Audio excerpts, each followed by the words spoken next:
tudo que foi falado aqui me chama a atenção algumas expressões que eu anotei e vou ler. O desembargador Francisco falou em prova inequívoca, fortes indícios. O desembargador César falou indícios pueris, falou em demonstração inequívoca, o que demonstra o seguinte: o Superior Tribunal de Justiça, ao proclamar a sua decisão, disse que fortes indícios da prática de ato de improbidade justifica a indisponibilidade de bens. E aí vem a pergunta: o que é forte indício? O que é considerado forte indício? A quem cabe a prova do forte? O que é considerado... Para quem foi aluno do professor César Passa, do famoso conceito operacional, o que é um forte indício, doutora O? Que justifique essa medida tão drástica? Bem, a demonstração de que houve o ato de improbidade, esses fortes indícios, a demonstração de que houve o ato de improbidade, de que aquela pessoa que está respondendo à ação foi a autora. Isso, a análise do quão é forte, do quão não é forte, não vai caber a mim. Vai caber ao juiz que vai decretar a indisponibilidade. Eu, logicamente, quando proponho uma ação, eu também faço esse juízo de valor. Mas a resposta vai ser do Poder Judiciário, que não é o advogado, que não é o promotor, e que vai analisar as questões. Aquela prova que eu consegui juntar no início, que eu já demonstrei, isso vai convencer ou não o julgador. Então esse é o forte indício, não tem uma cartilha que a gente possa colocar agora. Mas mais uma vez eu coloco, doutor César, que se não fosse pelas qualidades pessoais, eu o admiraria ele por ser irmão do Alexandre, que é a pessoa mais iluminada que eu conheço. Falou em antecipação, que o Estado não consegue se antecipar. Efetivamente o Estado não consegue se antecipar, porque ele sempre está adstrito ao princípio da legalidade. Se você deixar para indisponibilizar ou deixar para correr atrás depois que já os bens foram todos queimados, depois que já está tudo, não vai ter nada. É simples. E o Ministério Público não está sozinho. O próprio Tribunal de Contas, na área técnica, termina tendo posicionamentos que são, na maior parte das vezes, iguais aos posicionamentos do Ministério Público. Todo o sistema do Estado de controle termina, invariavelmente, indo na mesma direção. Então não é um posicionamento, nós é que somos o cão de guarda do Estado e que temos que correr atrás. A única possibilidade do Estado se antecipar e fazer o que tem que ser feito é através de uma legislação. E isso foi o que foi feito com a lei de improbidade, que veio atender um comando da Constituição. Eu comecei a falar na mudança de cultura. E eu sempre lembro algo que eu li no Moisés Naim, se eu não me engano, que é O Fim do Poder. 1 ano, 2 anos atrás, nós tivemos vários levantes e que ninguém sabe direito por que foi. É esse sentimento da sociedade de que a representatividade, a autoridade tem que estar intimamente ligada aos anseios da sociedade. Os anseios da sociedade são a representação do Estado democrático de direito. Nós temos que preservar o patrimônio público.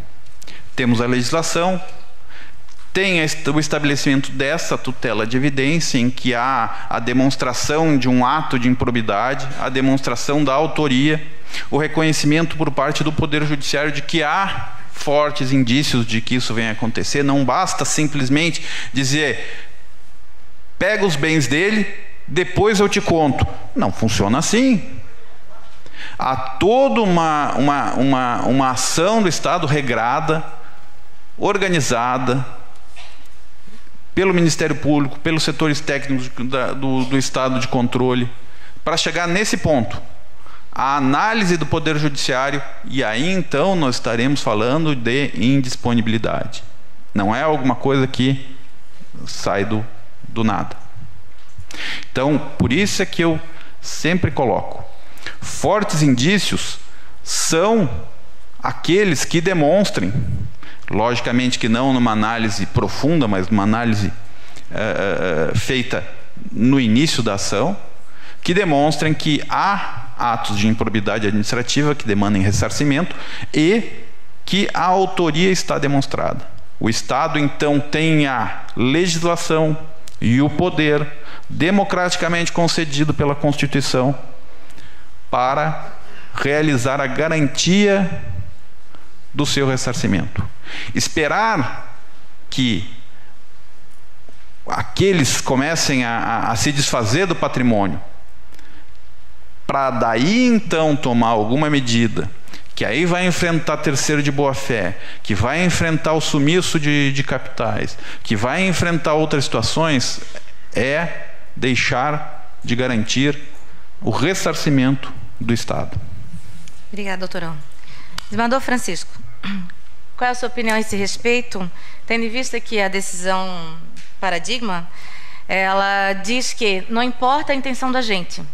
Então, o que vale é a dilapidação do patrimônio, o prejuízo ao erário e o fato em si. Então, o que é forte indício na opinião de Vossa Excelência? Bom, quando fala em forte indício é algo já próximo quase da prova. Aliás, estabelecendo a diferença entre prova e indício, né, nós vamos encontrar aí que o forte indício já é algo já quase próximo da prova. Prova essa que deve, evidentemente, ser produzida seguindo o modelo prescrito na própria Constituição.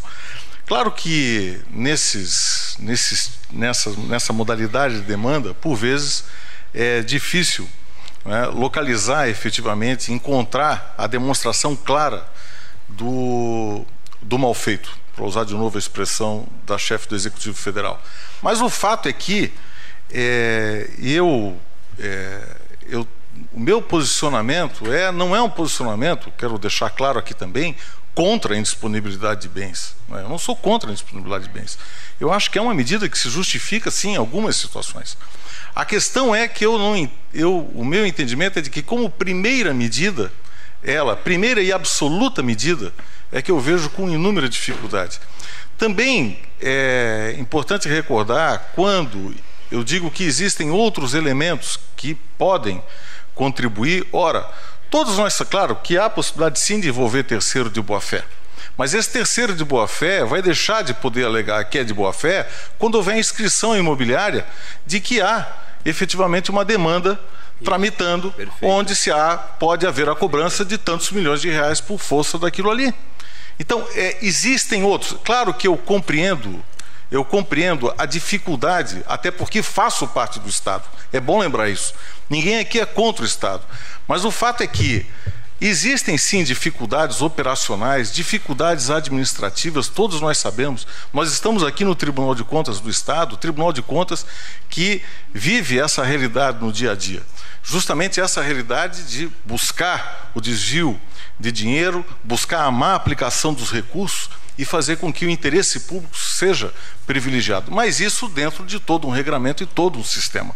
Ora, claro que essas dificuldades que o Estado precisa sim, que pelo menos sirva então essa situação para termos a compreensão de que o Estado precisa sim ser melhor aparelhado para exercer essa atividade.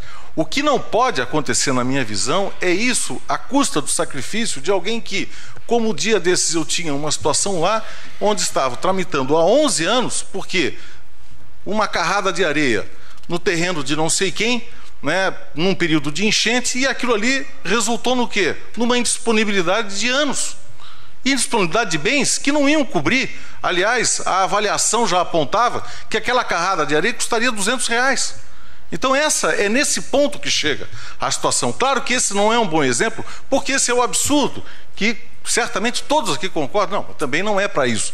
Mas o problema é que às vezes essa compreensão acaba se prestando a isso também. E por isso que é preciso sim parar, debater, tentar localizar exatamente quais os pressupostos da medida e não simplesmente, e aí eu concordo mais uma vez aqui com o desembargador César, que afirmou de modo adequado, simplesmente com uma facilitação, porque nós temos uma tendência, né, a querer resolver tudo com base na lei. Então coloca um dispositivo dessa envergadura na lei, ele sai a ser utilizado como possibilidade única, e aí nós acabamos o quê? Enfraquecendo a verdadeira medida e a verdadeira essência dela. A meu juízo, esse aqui é o problema. E claro que, para não dizer que não respondi a pergunta, enfraquecendo o que possa ser considerado como fortes indícios, porque daí isso já vira, o fortes indícios vira qualquer indício. E esse é o problema dessa situação. Obrigada, desembargador. Desembargador César, para Vossa Excelência, o que é forte indício e a quem cabe o ônus da prova? Fortes indícios não é o mesmo que simples indícios. Então, estou dizendo o óbvio, né? Mas eu penso que se você for fazer uma pesquisa na jurisprudência do Superior Tribunal, você vai verificar de que a abertura da ação civil pública, a ação civil pública ela pode morrer na origem, a partir da defesa preliminar que se autoriza, o juiz pode entender que não estão presentes os pressupostos para o desenvolvimento daquela ação, ou que ela se mostra desde logo improcedente. Então aí a gente já parte para aquelas circunstâncias de quando existe um juízo de suspeita, que não é indício, né? Então você já poderia abortar a própria demanda, né? Mas o que tem se visto é que tem sido autorizado e as decisões têm encaminhado no sentido de que basta algum elemento, né, isso indiciário de cometimento de ato de improbidade que já justificaria a abertura do processo. A questão do alcance patrimonial é que se começa a construir já exigindo-se um pouco além, quer dizer, não apenas o simples indício, mas os fortes indícios, por conta exatamente de uma circunstância palatável de que a indisponibilidade de bens não deixa de ser uma antecipação da execução do julgado que ainda não foi produzido, porque ninguém sabe se o cidadão vai ser condenado ou vai ser inocentado. Então, quando há necessidade de que tanto o Ministério Público, quando busca indisponibilidade, tanto quanto o juiz, quando a autoriza, que ele faça exatamente uma constatação dessa realidade, se ele está diante de simples indícios, ou se está diante de circunstâncias menores que justificariam até abortar a própria ação, ou se ele está dentro de simples indícios que o obrigam a oportunizar que o Ministério Público venha a fazer a prova adequada durante a instrução. E aí, abro aspas aqui e faço uma crítica construtiva, tem-se visto muito ações propostas, não é isso, em que o Ministério Público se contenta com a prova que ele produziu no inquérito civil e depois em juízo, sequer a testemunha que ele ouviu em gabinete, ele pede a oitiva em juízo. Não sei o que, isso a gente tem conversado até com os procuradores que conosco participam, que às vezes aquele depoimento seria um elemento contundente, capaz de por si só justificar aquela persecução que o Ministério Público objetiva. E depois a gente ainda acaba ficando com aquela pecha de que como diz a polícia prende e o juiz solta, né? O Ministério Público processa o ímprobo e o Judiciário acoberta os atos de improbidade.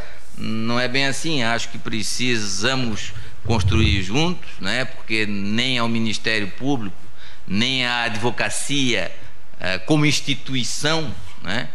Evidentemente que o advogado tem a função dele de defender, inclusive todo aquele que bate a sua porta, seja criminoso ou não, seja tenha praticado ou não tenha praticado ato de improbidade, sempre há, né, alguma coisa a se defender ou de se exercitar o direito de defesa, não pode ser negado a isso, mas como instituição, né, todos nós queremos que a conduta dos nossos administradores sejam probas, que os nossos servidores, né, isso cumpram com seu papel com dignidade e atenção com a coisa pública, mas esses desvios acontecem, e esses desvios, evidentemente que eles têm que ser reprimidos e punidos, né? Mas existe todo um devido processo legal que deve ser obedecido, né? E penso que o desenvolvimento do processo ele tem que ser, dentro do possível, menos traumático, né?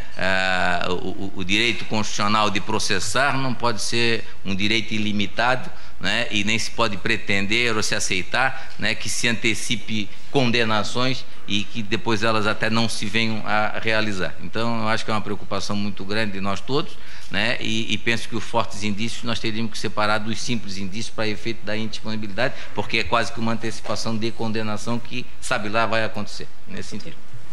Doutor Rui, palavra com Vossa Excelência. Bem, eu respondendo pontualmente sobre a ideia de fortes indícios e ônus da prova, eu gostaria de exemplificar, dar mais concretude ao ponto. Vejam, fortes indícios, indício ainda não é prova, mas é um caminho de se chegar a um momento processual adequado para provar um comportamento ilícito. O improbidade administrativa, como um crime, por exemplo, a composição do comportamento que deve ocorrer para a subsunção ao tipo da lei de improbidade, ou tipo criminal, se divide no que nós conhecemos dos elementos subjetivos e dos elementos objetivos do comportamento humano, que será punido caso esses dois elementos estejam presentes. E alguns ainda o elemento normativo, mas vamos ficar com o elemento objetivo e o subjetivo. O elemento objetivo é o comportamento concreto do agente, se violou ou não a lei. E o subjetivo é o ânimo, é o querer desse agente. A lei de improbidade, no 9 e no 11, exige que esse comportamento seja doloso. E doloso, e eu diria que o dolo aqui é o específico, não é o genérico. Que você pode transgredir a lei para realizar um interesse público maior. É possível isso é muito comum na administração pública. Você comete uma irregularidade, mas você quer atingir um interesse público. Então, a ideia do forte indício, ele tem que cobrir esses dois elementos. É preciso que se tenha a comprovação de um comportamento efetivo, que a princípio, em tese, demonstra a transgressão da lei. É preciso, no caso da indisponibilidade, como a lei fala de prejuízo horário, o enriquecimento ilícito e a violação da improbidade dos princípios da administração não geram prejuízo erário. Nas questões ligadas ao prejuízo erário. Então tem que haver também um nexo de causalidade entre aquele comportamento e um prejuízo do erário, do dinheiro público, dos bens públicos. É preciso então que o forte indício cobra isso. E outro, o ânimo do agente. Quando se trata de uma questão dolosa, o dolo, ninguém passa recibo de uma situação dolosa.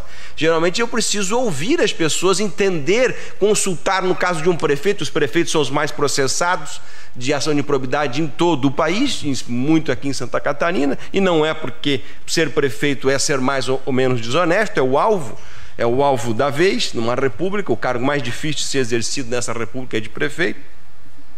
Então, é preciso que o forte indício cubra isso. Por exemplo, uma fraude do INSS onde servidores invadiram o sistema e passaram para as suas contas valores. Eu tenho condição, verifiquei as imagens, verifiquei os códigos de acesso dos servidores, verifiquei uma quebra de sigilo bancário, que houve um acréscimo de dinheiro coincidentemente com aquele momento. Eu tenho fortes indícios do quê? Da ocorrência de um prejuízo, de um desvio de dinheiro, de um acréscimo patrimonial, de um comportamento objetiva e subjetivamente ímprobo. Agora vamos trabalhar, doutor Aor, com umas coisas mais simples que tem. O que mais gera ação de improbidade em Santa Catarina é a lei de licitações. Dispensa de licitação. O prefeito tem lá o parecer do Ministério Público, o parecer da Procuradoria do município, ele tem o encaminhamento da lei de licitações e dispensa uma licitação. A licitação lá dispensou a compra de caminhões por R$200 mil. Tem uma discussão lá de um item que é 15, 20 mil. O Ministério Público entra com ação pedindo os R$200 mil de indenização. Não é só o ponto. E hoje aqui em Santa Catarina não está só se indisponibilizando o valor dos 200 mil. Também se indisponibiliza, pasmem os senhores, o valor pro futuro da multa. Tem juiz quantificando, tem decisão do nosso TJ, que não é só, que a lei fala em prejuízo erário. Ou seja, o prejuízo quantificado erário. Mas além disso, como a multa do prejuízo pode ser de 1 a 3 vezes, estão bloqueando mais os 200 mil no caso daqui da dispensa, mais 600, 800 mil. Então se bloqueia o valor vezes 4. Essa indisponibilidade é feita.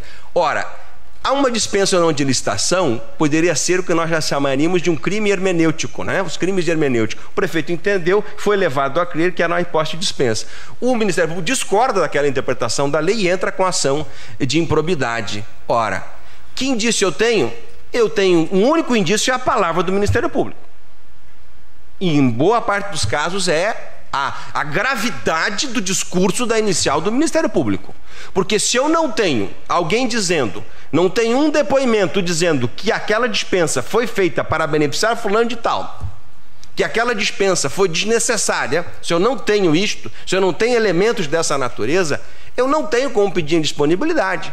Se eu só tenho aquele comportamento, que assim fosse, o Ministério Público entra com uma ação e é julgado improcedente. Ele entendia.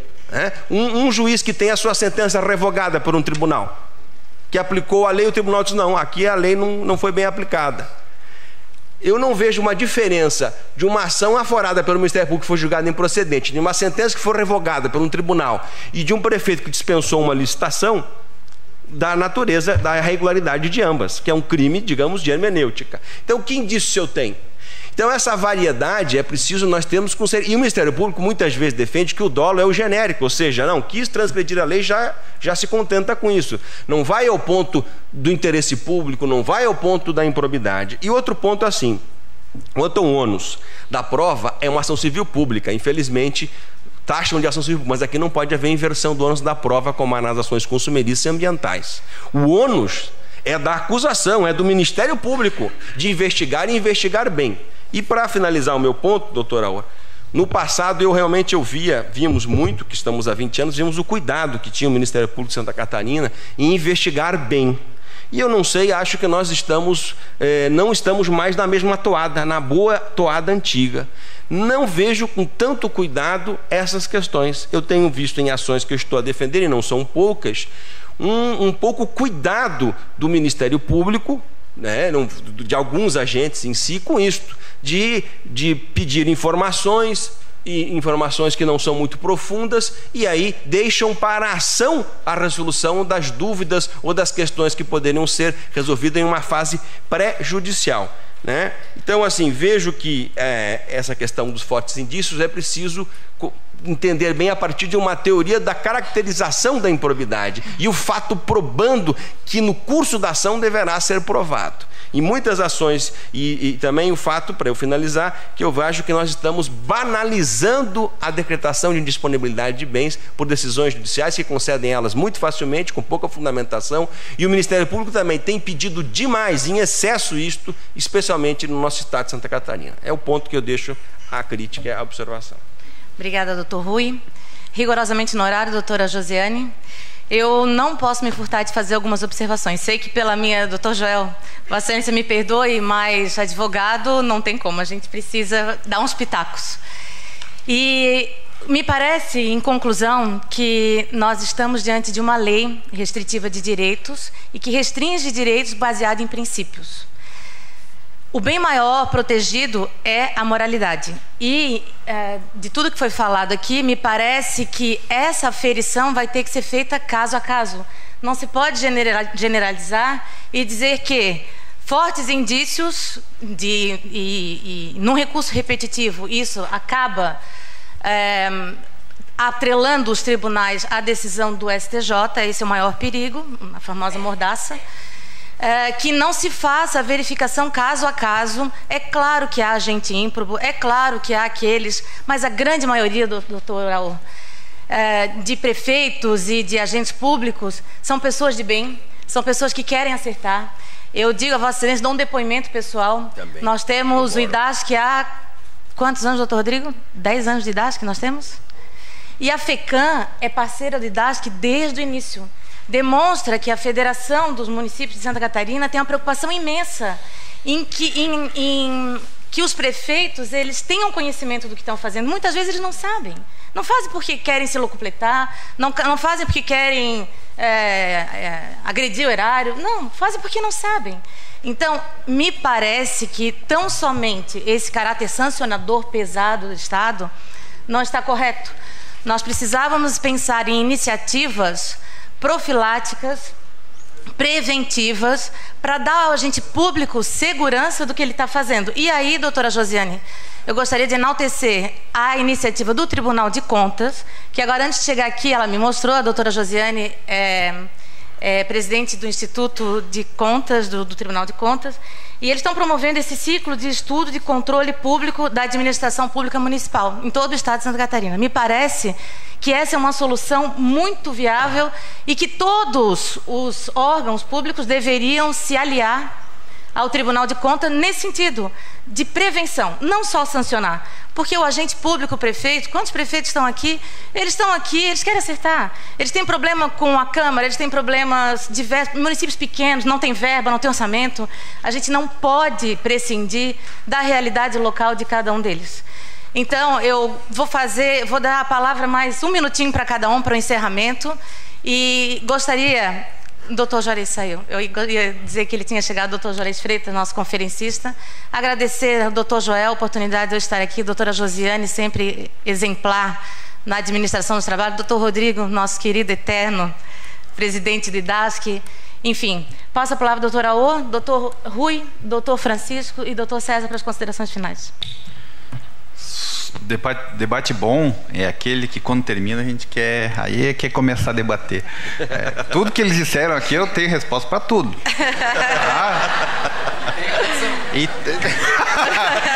Ele até sabe que eu tenho razão.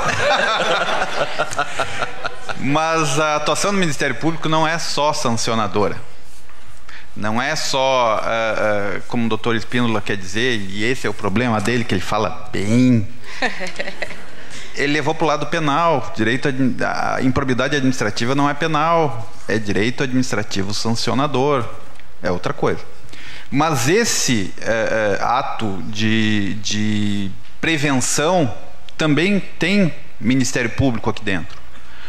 O Ministério Público, junto com a FECAM, foi a todos os prefeitos explicando como é que ele tinha que aumentar a arrecadação, como é que ele tinha que fazer portal de transparência, como é que ele tinha que fazer tudo isso, juntamente com o Tribunal de Contas.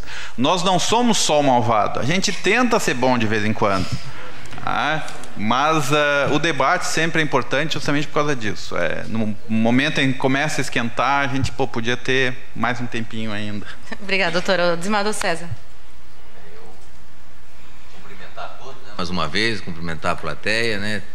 Se deixamos a desejar, evidentemente, não foi por querer, né? A nossa vontade é sempre de poder contribuir o máximo possível. Acho que esse trabalho que a doutora Ana traz ao conhecimento, ele é fundamental, e penso que mais do que ele, e aí deixo também aqui como uma contribuição, o que está faltando, na verdade, é um diálogo interinstitucional, perfeito, envolvendo muito bem.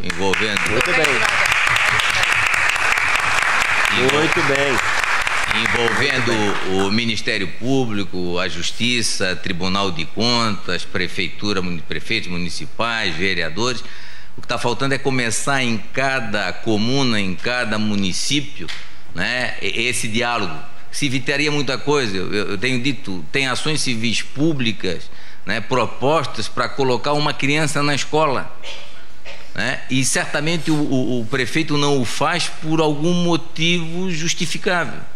Por que não há uma conversa precedente, né, que ultrapassaria essa necessidade de uma demanda judicial para colocar uma criança na escola? Falta o quê? Falta diálogo, falta convivência democrática entre as instituições. Então nós temos a responsabilidade de mudar a história desse país, e para mudar a história desse país nós temos que mudar na comunidade, no município. E penso que esse primeiro trabalho do Tribunal de Contas, ele pode caminhar, né, com uma parceria com o Poder Judiciário, com a parceria com o Ministério Público, que nunca faltou, né? Isso é a grande verdade que nós temos que deixar muito bem colocado. Eu acho que o Poder Judiciário, a OAB, o Ministério Público nunca faltaram à sociedade catarinense, e não vai ser esse momento que penso que é um momento de um debate muito grandioso que vamos, né, faltar à sociedade. Então fica aí o meu apelo para que haja essa conversa interinstitucional. Obrigada.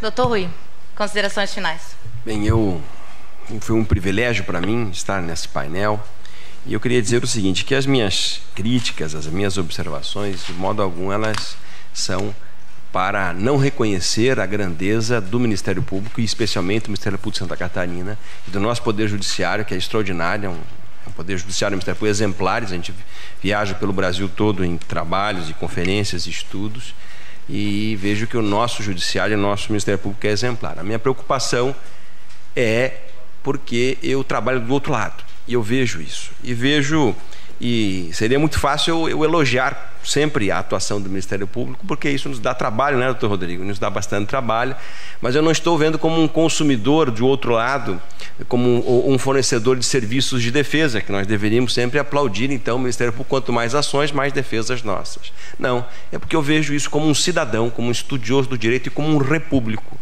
Eu acho que nós estamos, essa preocupação que nós temos com o combate à corrupção, com a moralidade administrativa, está fazendo com que nós entremos numa certa esquizofrenia.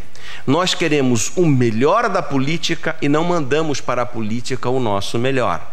E nós fazemos com que desacreditemos a democracia representativa e achemos que em cada ação civil pública de improbidade o réu já é, embora não confessadamente, um culpado. Então essa descrença injusta na democracia representativa faz com que haja um giro hermenêutico dos atores processuais do Ministério Público, muitas vezes do Judiciário. O Ministério Público é o papel deles, eles têm que fazer a acusação, é claro, mas eu tenho uma preocupação como cidadão e que vivendo no lado de pessoas acusadas que se deprimem. Não é raro. Eu ontem saí de um julgamento, graças a Deus, a absolvição unânime, mas que eu temia pela vida do meu cliente. Ele é um homem de bem e ele deprimido, muito deprimido. Ao longo do processo eu temia que ele pudesse tirar a própria vida, né? Então, assim, não é incomum, não estou sendo retórico de dizer a vocês, mas o processo de improbidade para mim é o mais violento de todos os processos. Eu preferiria ser processado criminalmente, eu repito isso, do que um processo de improbidade. Ele é draconiano. Ele acaba com a sua dignidade. Para um homem público, para um prefeito, por exemplo, a só indisponibilidade já coloca uma mancha severa na sua imagem pessoal, familiar e pública. Ele é muito draconiano. Eu acho que nós deveríamos de rever a lei de improbidade em vários aspectos. Eu defendo isto, e até para inibirmos uma jurisprudência como esta que foi defendida aqui, que é uma jurisprudência, ao meu ver, com todo respeito eu digo, retrocessiva, porque é uma jurisprudência que, ao invés de edificar direitos fundamentais, apenas difusamente amplia o poder de opressão do Estado persecutor. Muito obrigado. Obrigada, doutor Rui. Doutor Francisco, considerações finais. Bom, primeiro eu gostaria mais uma vez de agradecer a possibilidade de estar aqui participando desse debate, saudar mais uma vez todos os colegas aqui da mesa, os eminentes advogados e advogadas aqui presentes, senhoras e senhores, servidores da casa, de outros órgãos também que trabalham com a fiscalização, acadêmicos. E nessa manifestação final, deixar aqui talvez também algo para reflexão, que eu acho que é um ponto que o tempo todo aqui esse assunto esteve presente o tempo todo. Que talvez o problema, claro que há sim grande responsabilidade no pedido que é feito, mas talvez o problema não está só no pedido que é feito, o problema está no deferimento, né? E esse é um dos pontos que eu sempre tenho defendido, que acho que a sociedade brasileira tem que começar a prestar atenção, que são nos caminhos que se apresentam como atalhos para a democracia. O que eu quero dizer com isso? É muito mais fácil eu bater na porta do Ministério Público, que vai bater na porta do juiz, ou bater na porta do juiz para ter aquilo que eu entendo que é meu direito, do que lutar e perceber que através da minha participação política, através dos meios colocados à disposição, é que eu vou conseguir efetivamente obter aquilo que eu quero. Existem bens, é verdade, que são bens sim, que têm que ser buscados diretamente porque os caminhos colocados pela administração pública foram esgotados. Mas existem outras situações que não. O problema disso está em que eu acabo entregando a concepção a um agente do Estado não eleito e que por isso tem sim um déficit democrático, que é o caso do juiz, e eu digo isso, sou juiz de carreira, Mas a verdade é essa, nós não somos escolhidos pelo povo, somos escolhidos por concurso público. Existe uma série de justificativas, somos garantidores de direitos, etc. Mas todo mundo é garantidor de direito. Não existe categoria que seja só ela garantidora de direitos. Mas o fato é que isso cria um déficit democrático. Porque eu passo a não me importar mais com quem ocupa as casas legislativas e quem ocupa o executivo. Porque eu vou bater na porta do juiz e lá vai ter um juiz bonzinho que vai me dar.